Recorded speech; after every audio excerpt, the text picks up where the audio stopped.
Good morning. This video is just a quick watch me work video, do it yourself thing, but this bicycle came and checked in for a flat rear tire. Great bicycle. It's a giant aluminum frame Escape. It's got this cool little frame bag on it, and this customer has a toe strap hanging on their frame, which is just one of those things that always comes in handy. You never know, a nice little ratchet strap, cinch strap like a toe strap. But anyway, as usual for any rear flat quick release, or if it's a geared bike, I always put this bike into the outermost high gear, the outermost cog, the high gear. When you disconnect your brakes here, you just pull the little stopper out from the catch on the linear pull brakes. This is a quick release, so I'm going to do this with the stand. Stand, even it down just a little bit. I could just quick release here, knock this down, put this derailleur out of the way, and there the bike is, or there's the wheel is.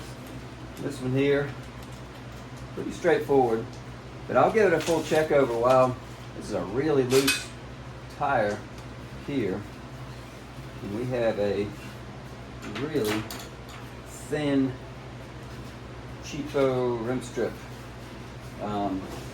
Yellowing, that means it's getting dried.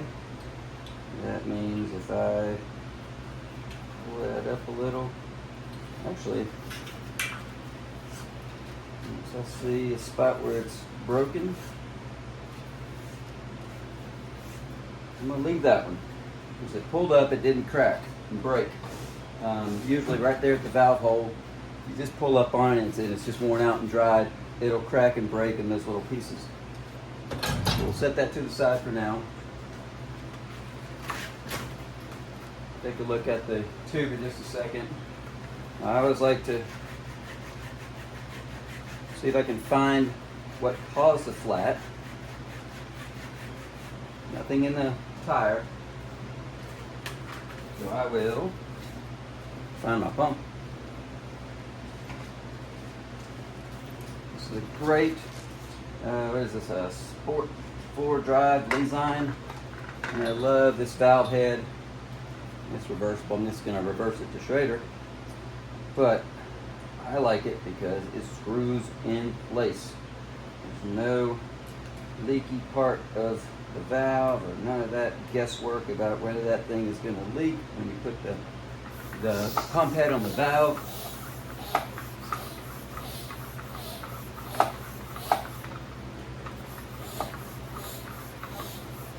I'm just moving this tube around,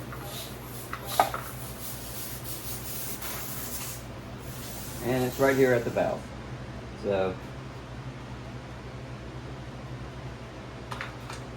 and that valve head is aluminum and brass. So anyway, that's broken at the valve. So probably they had this in the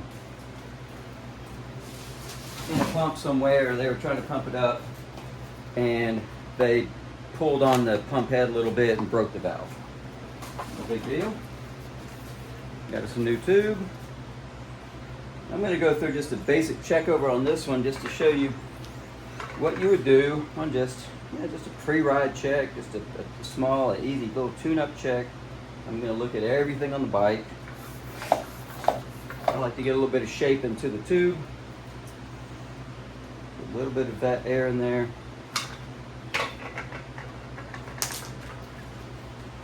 One of these directional tires, so I am pretty sure I know which direction it's going to go, but I'm going to confirm with the sidewall, and it says that way. Put the valve hole, put that label in the valve hole.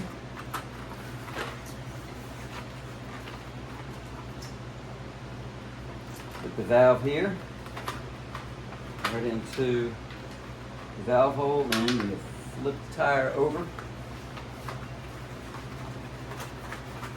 Go around, seat the tube up into the tire.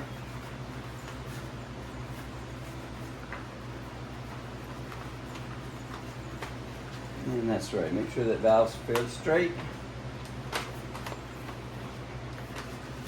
Go around and seat this on here. Now this tire, little bit dry, but it doesn't show any cracking or anything. It's in really good shape as far as wear and tear. So I'm gonna let this one go. It's in really good shape. I always ask myself, would I ride it? And I would ride this tire. It would be just fine. A little bit dry, a little bit worn, but not a big deal. Yes, I have a compressor. Yes, it works fine. It's just really, ow. It's just really loud for a video. So, put a little bit of pressure on that tire and check it. See if it's seating or if anything's pulling off and you're gonna have a kaboom and that tire blows off of the rim.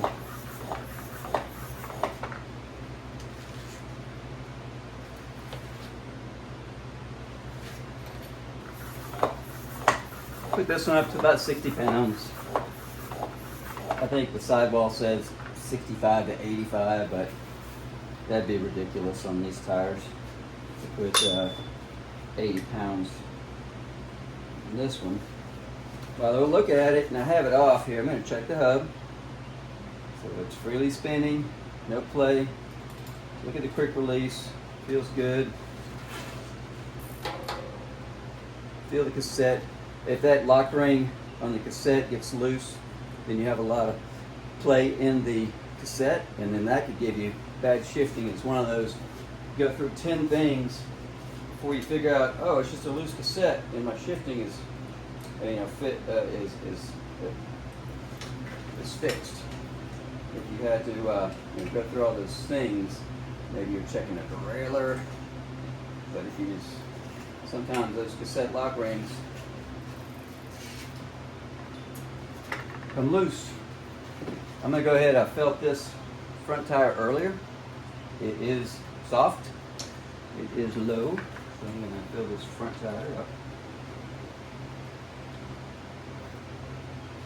I always like the front tire. It's about 5 pounds less than the rear. So I will put this at about 55 or 60.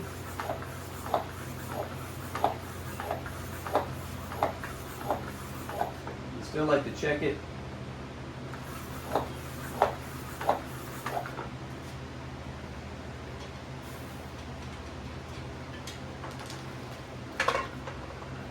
As I'm inflating it, check the tire, make sure it's seating okay.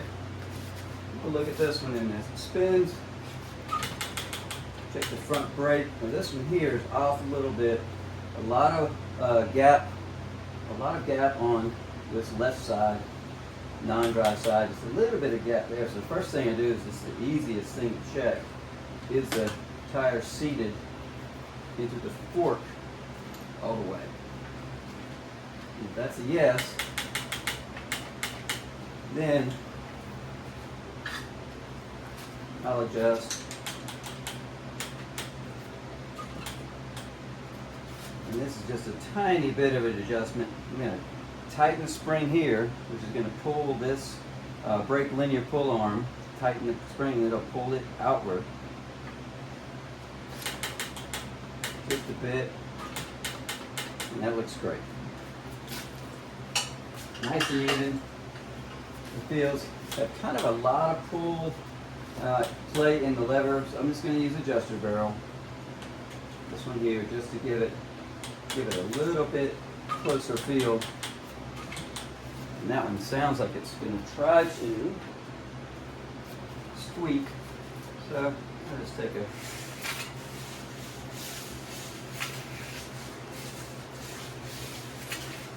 see if I can take a little bit of debris and dirt off with the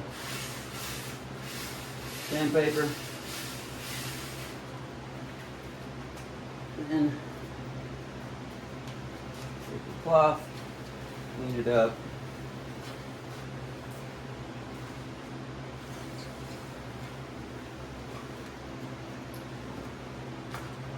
And do the same thing to the pads. Get the sandpaper in here a little bit.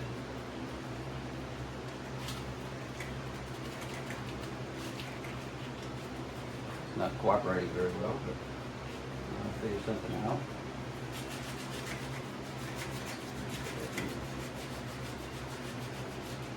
Get a little bit of debris off of the pads. While I'm looking at this, I'm also checking the brake pads for some wear and tear. They look fine.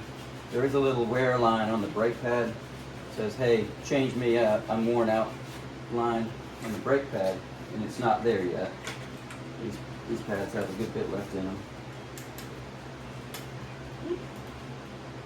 That.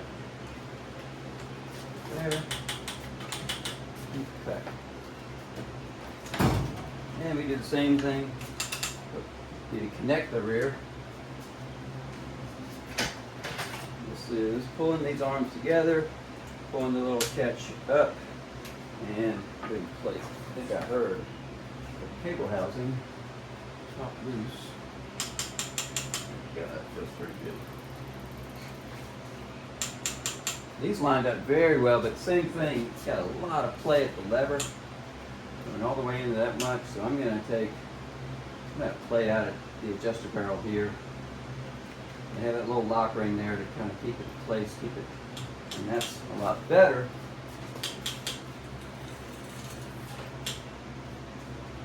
Same thing on this one. It's got some crud on the rim.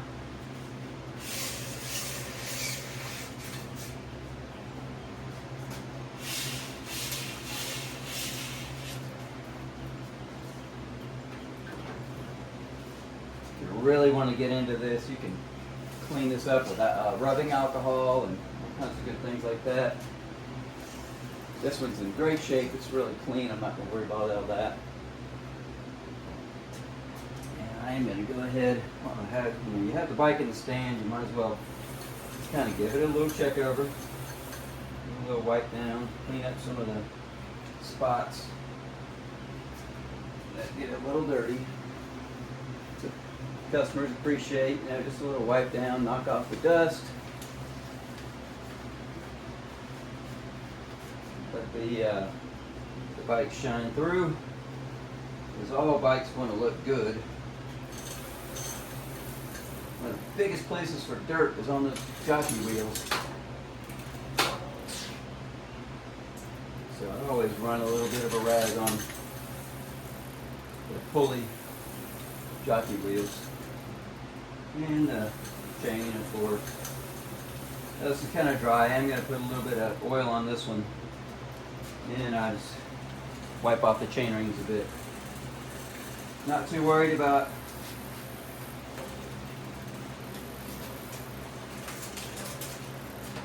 what's going on and how clean these are going to be, because I know the chain's not super clean. It's going to get kind of dirty, but a little bit of a surface clean will help out things.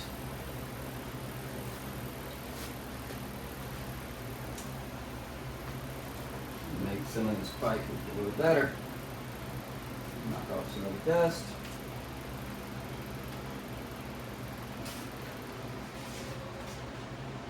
Those things there.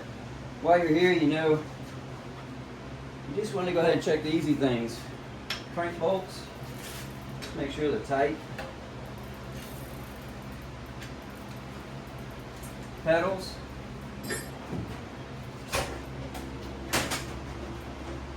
Just make sure they're tight. To tighten them up, you pedal backwards, freewheel, and turn the wrench. Almost made a big bang. It's a big, heavy park wrench. Now, see, that's a good example right there. The right pedal is quite loose. Two things will happen there. You would pedal down the road. That pedal would be loose and may turn out just a little and start to wiggle and turn and play on these threads on this aluminum crank arm, and all of a sudden that thing is stripped out and those threads are shot.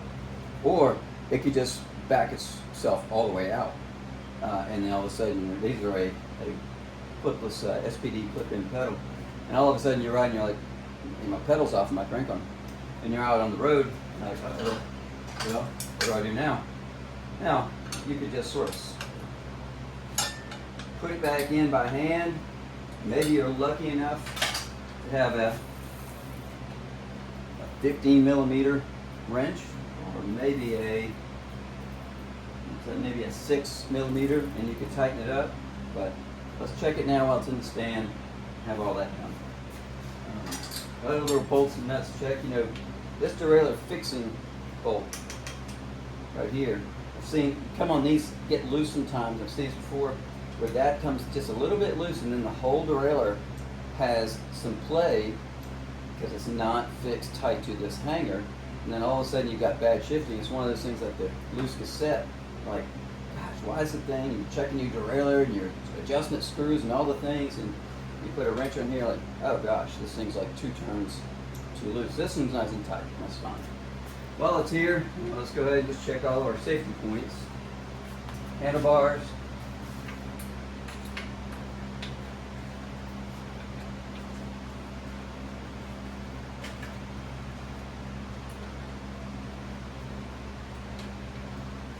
These are all aluminum handlebars and stem, so I am not too worried about the torque range on this, because I know that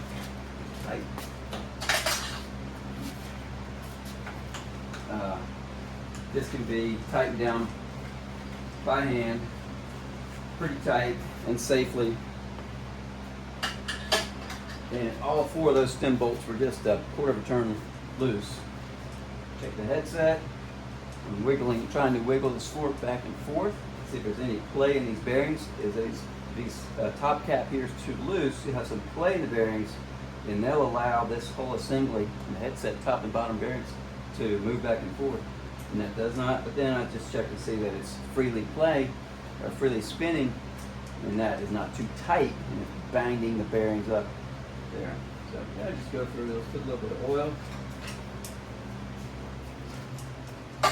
on all the spots, every spot where you can think, every little bolt, everything that could have a little bit of corrosion, or play, or resistance.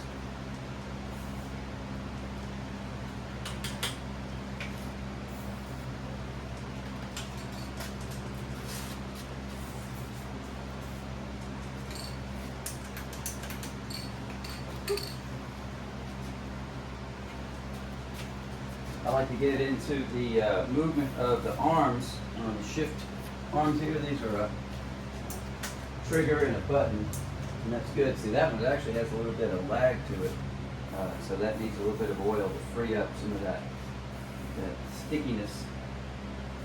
Any pivot point on any derailleur, and let's move it back and forth to make sure that that has gotten into the pivots. Same thing on the rear, any pivot point, any part on a derailleur that can move needs a bit of oil.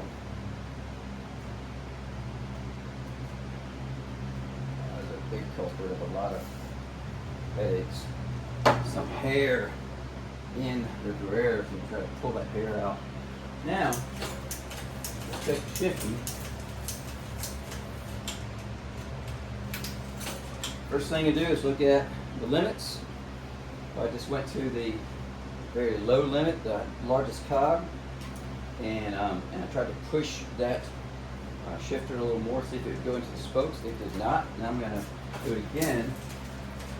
Check the clearance here with the spokes, between the spokes and the rear derailleur, and you've got a good several millimeters, so that's good. Then click all the way down, and it clicks down. Now do the front, shift down, it's already in the small chain ring. Go to the middle.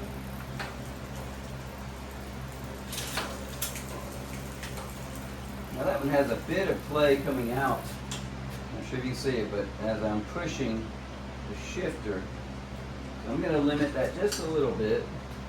It's not a big deal, but I don't want it to throw it so far out that it throws it up onto this guard. This guard will keep it from throwing off the chain ring, but it could take the chain and ride up onto this guard off of the teeth, and then your chain just kind of like you're spinning the crank, but it's not on the teeth, and it just spins. You're like, what's going on? And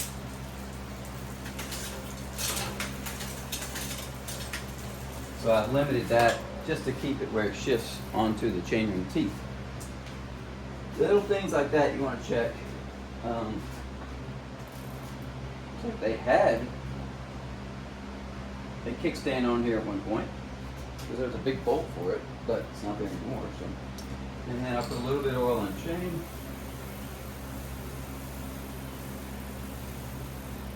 I'm not giving that a full press on the oil because that'll just put a ton of oil on that chain, and I don't like it to be totally dripping with oil and making a big goopy mess because it's already dirty. I'm just going to try to get it smooth, wipe off some of the big chunks of dirt.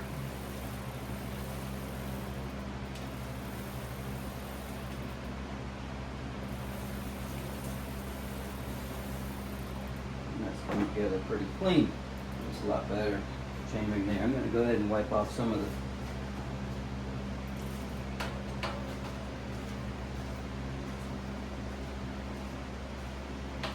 some of the cogs, cassette cogs too.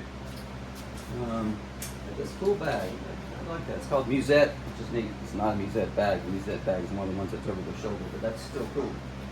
Looking at everything else, check it out. The wheels were true when I spun them. That's just one of those things when I'm spinning and running through the gears. I'm watching and listening for the wheel, that it would be true and not hitting the brake pads. Wiped it down. Check. Yeah. Don't want any surprises there. And you don't want your seat to slip. Don't want any surprises there.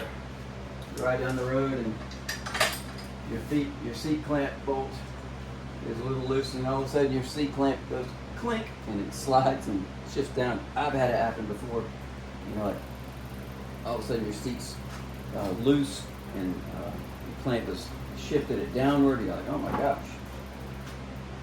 So that's just a quick little safety check.